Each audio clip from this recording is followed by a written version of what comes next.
OLX மூலம் விற்பனைக்கு வரும் பொருட்களை வாங்குவது போன்று நடித்து தமிழ்நாடு மற்றும் கேரளாவில் பலரை ஏமாற்றிய இளைஞர் ஒசூரில் கைது செய்யப்பட்டார். கிருஷ்ணகிரி மாவட்டம் ஒசூரில் மெஹபூப் பாஷா என்பவர் இருசக்கர வாகனங்களை விலைக்கு வாங்கி மற்றவர்களுக்கு விற்பனை செய்யும் ஏஜெண்டாக உள்ளார். இவரது கடைக்கு வந்த இளைஞர் ஒருவர் தன்னிடம் விலை உயர்ந்த இருசக்கர வாகனம் உள்ளது என தெரிவித்துள்ளார். அது தொடர்பான அசல் ஆவணங்களையும் அவர் கொடுத்துள்ளார்.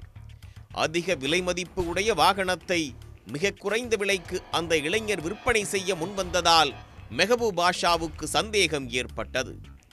திருடப்பட்டது அல்லது மோசடியாக பெறப்பட்ட வாகனமாக இருக்கலாம் என கருதிய அவர் அந்த இளைஞரிடம் வாகனம் தொடர்பாக மேலும் விவரங்களை கேட்டபோது அவர் முன்னுக்கு பின் முரணாக பேசியுள்ளார்.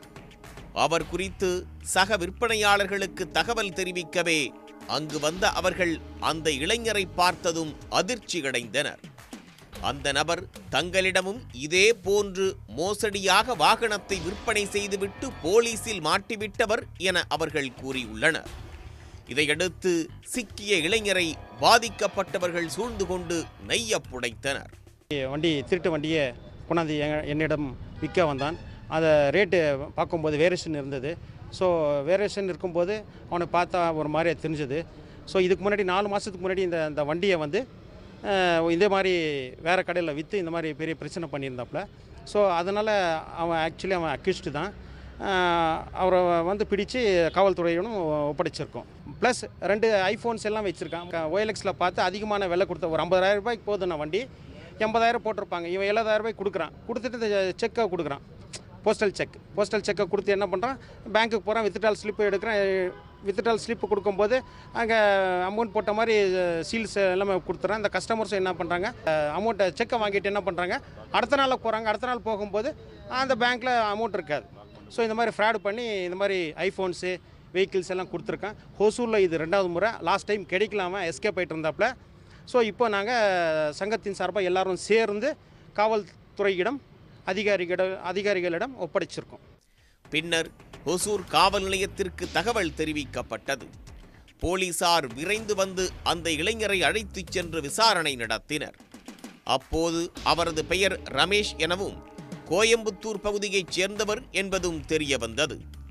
OLX மூலம் இருசக்கர வாகனங்கள் மற்றும் விலை உயர்ந்த ஐபோன்களை விற்பனை செய்வதாக விளம்பரம் செய்பவர்களை தொடர்பு கொண்டு அவற்றை வாங்குவது போன்று நடித்து மோசடி செய்த வழக்குகளில் தேடப்பட்டவர் என்பதும் தெரிய வந்தது. OLX மூலம் விற்பனை செய்யப்படும் பொருட்களுக்கு தாங்கள் எதிர்பார்க்கும் தொகையை ரமேஷ் தருவதற்கு முன் வருவதால் அவருக்கே அந்த பொருட்களை விற்பதற்கு அதன் உரிமையாளர்கள் முன்வந்துள்ளனர். பின்னர் பணத்திற்கு பதில் ரமேஷ் காசோலையை கொடுப்பதை வழக்கமாக கொண்டுள்ளார். அவற்றை வங்கியில் மாற்றச் செல்லும் போது கணக்கில் பணம் இல்லை என காசோலை திரும்பிவிடும். அதன் பிறகே ரமேஷ் தங்களை ஏமாற்றி பொருட்களை பெற்றது தெரிய வரும்.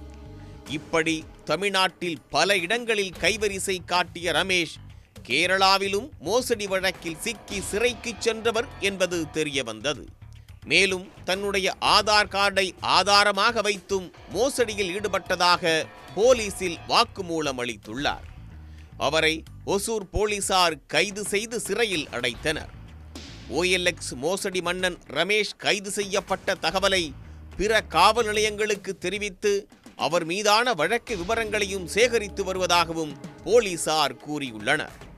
OLX மூலம் விளம்பரம் செய்யப்படும் பொருட்களை வாங்குவது போன்று நடித்து உரிமையாளர்களுக்கே விபூதி அடித்த ரமேஷ் ஒசூரில் சிக்கியுள்ளார். எனவே இணையதளங்கள் மூலம் பொருட்கள் விற்பனை மற்றும் வாங்கும் விஷயத்தில் உஷாராக இருக்கும்படி பொதுமக்களை போலீசார் எச்சரித்துள்ளனர். உடனுக்குடன் செய்திகளை தெரிந்து கொள்ள சன் நியூஸ் பெல் ஐகானை கிளிக் பண்ணுங்க.